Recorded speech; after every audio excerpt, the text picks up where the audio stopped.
Over the next little while, I'm going to be talking about the power of no. This is a really interesting word that I think is one of our most powerful assets, but it often gets undersold because, it's not sexy, right? I'm dead sexy!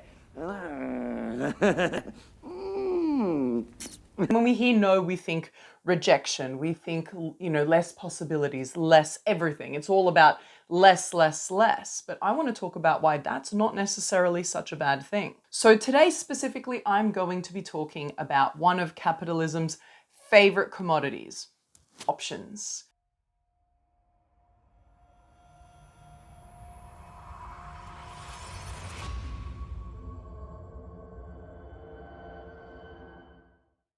Now, options, but isn't that a good thing? Yes, it can be. Now, here's the trick. So, is it wonderful to have more options in your life? Yes, it's one of the most wonderful privileges that you could possibly hope for. However, having more options available to you versus having the skill and the capacity to know what to do with those options are not the same thing, and they don't actually always work in harmony. So most of us can accept that balance is usually a healthy thing. Now, there are places where balance has started to drift away and it's not so obvious, and options is actually one of those. So you might be like, but I want it all, and laid out in front of me. I want it all, so that I can make an informed decision, right? I want it all. That sounds good.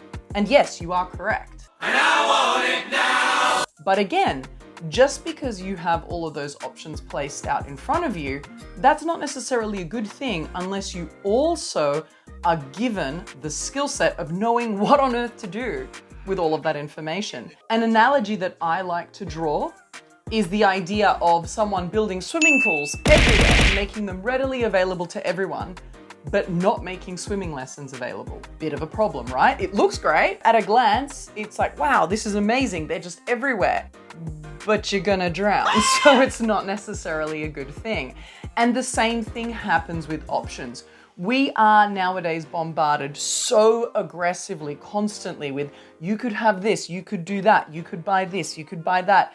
There is an option spewing out of every media source at every possible moment, and we are not necessarily equipped to know how to sift through these. Ketchup? Ketchup? I'm in way over my head. And so what ends up happening for a lot of people is that they just end up, again, just drowning in all of the possibility of what am I gonna do with all of this? Interestingly enough, somewhere where a lot of us have already cottoned on to the idea that maybe so many options is not working out so well for us is in the space of dating apps. This idea that there could always be the next person that you can swipe on has commodified people for each other. And while it can be really exciting to know that you could always swipe on someone else, the capacity of knowing that doesn't actually make you any more skilled at either choosing partners that are good for you or making relationships last. Unpopular opinion alert. So, actually having less options can be good for you. Why would I want that, you might say? Well, do you want the possibility and the potential and the excitement and the fantasy of all possible options? Or do you want to actually experience something?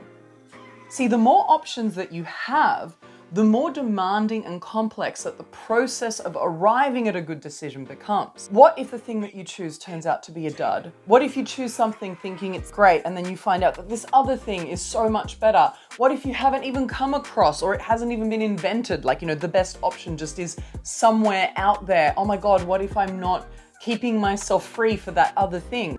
Oh my God, oh my God, oh my God. See, these extra compounding doubts only get worse with every additional option that gets thrown at you. It becomes more and more confusing, and there are so many different things that you have to cross-compare until eventually the overwhelm of all of these possible incorrect decisions that you might make is enough to make most people get absolutely paralyzed and incapable of knowing what to do with it.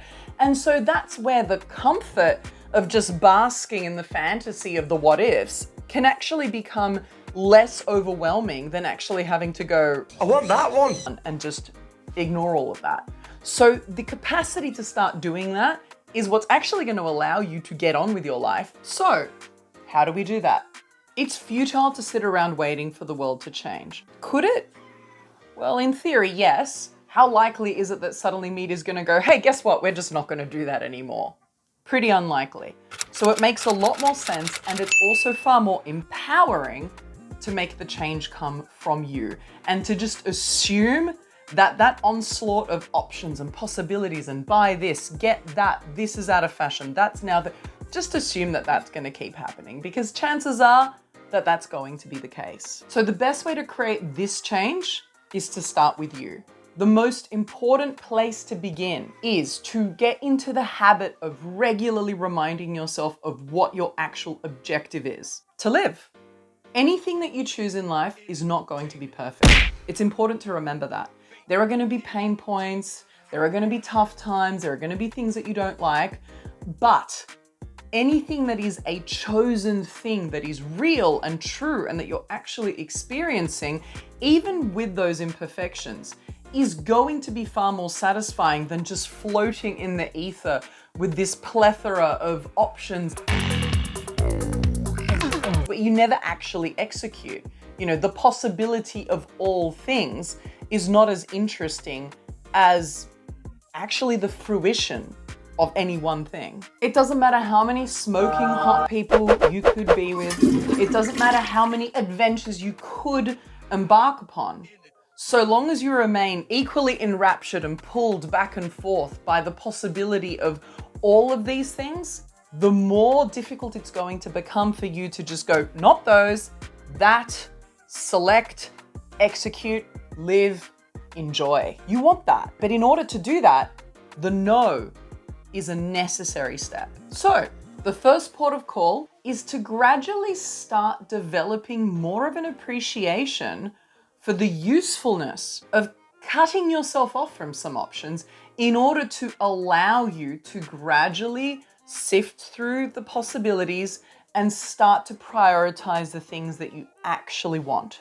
Obviously, that's a much bigger thing. And over the next couple of weeks, I'm going to start delving into some of those next steps that come after that initial aha moment of like, maybe fantasizing about all of the things isn't so good for me. So if you've noticed that you might be enjoying your breaststroke a little bit too much through the fantasy of maybe, and you're more interested in getting more into the actual deep dive of execution and having very palpable things in your life, stick around over the next few weeks because I'm going to be exploring some of the techniques of how when it comes to implementing the power of no.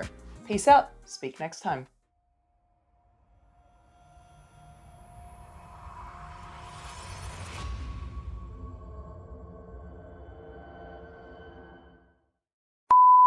So, the point is to stay on the point, Susie, for f***'s sakes.